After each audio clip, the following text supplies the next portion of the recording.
আমি দান দিওঁতে যিজনক দান দিছে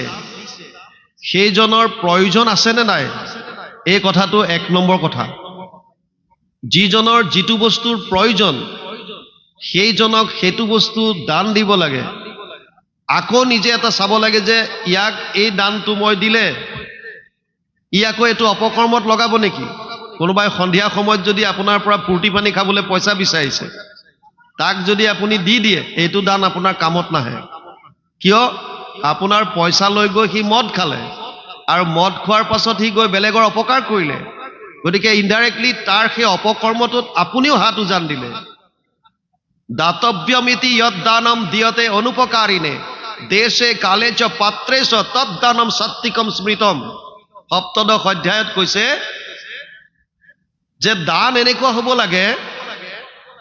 যিটো দান যোগ্যজনত শুদ্ধ পাত্ৰত শুদ্ধ সময়ত য'ত যেতিয়া স্থান কাল পাত্ৰ সব চাই তাত দান দিব লাগে আৰু দিয়াৰ পাছত আপুনি এনেকুৱা ভাবিব নালাগে যে মই ইয়াক দান দিছো ইয়াৰ পৰা মই কিবা এটা আকৌ পাম এইটো মনলৈ ভাৱ নানিব বহুতত দেখা যায় নামঘৰলৈ ফেন এখন দিছে আৰু তাৰ ব্লেড বিলাকত লিখা থাকে দাতা অমুক বহুতত থাকে কোনোবাই কিবা এটা নামঘৰলৈ দিছে